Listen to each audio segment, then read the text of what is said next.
Okay, so we are going to rewrite each of these expressions as a single log of the same base. So we're going to use our properties.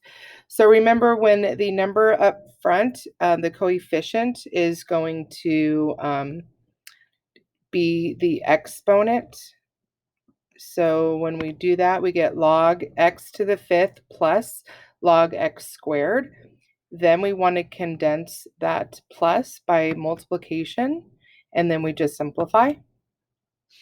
All right, so here we've got log 3, 125 minus log 3, 5. Remember, when it's subtraction, it's a quotient. Simplify 125 over 5.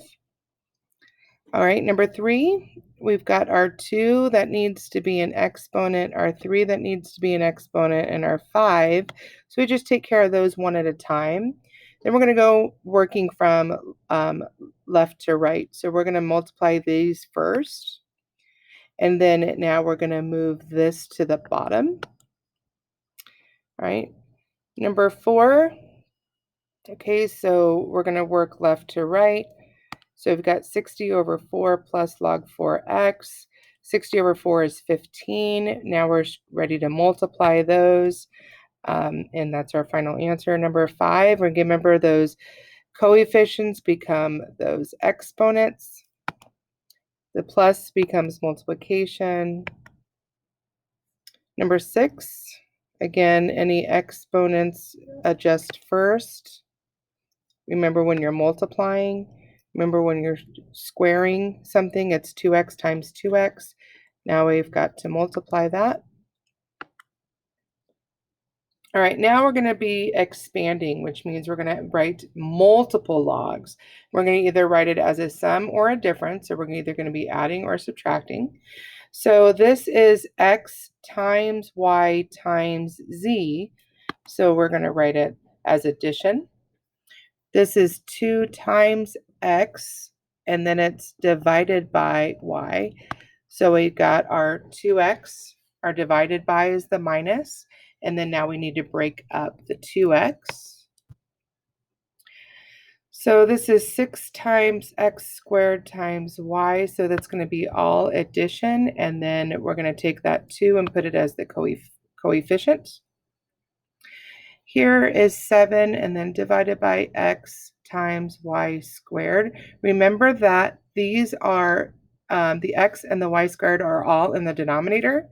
So we're going to go 7 log 2 7 minus log 2 xy squared. But remember, the y squared is also in the bottom. So when you break it apart, remember we have another minus. And then we need to simplify that squared as the coefficient. 11, think about this as log 5 x cubed y to the power of 1/3. All right, so what we want to do here when we're breaking them up is to remember, when it's a power to a power, you multiply. So we need to kind of simplify that. So it's 3 times 1/3, which is going to give you 1. So I have x to the first, and then y to the 1/3. So this is multiplication, so we're going to make it addition, and that 1/3 is going to come out as the coefficient. All right, so we have 3 times x and then divided by y squared. So 3x minus ln y squared, that 2 is going to go out in front, and this is going to be broken up as addition. So here we're going to be solving for x by rewriting each side as a single log, then set the arguments equal to each other. If it has no solution, specifically explain why. So we're going to fix this to be 1 log. And then now we're going to set the arguments equal to each other. And then now we're going to multiply by 2. And then we're going to solve for x. And we get x is equal to 4. Same thing here. We're going to rewrite this as 1 natural log.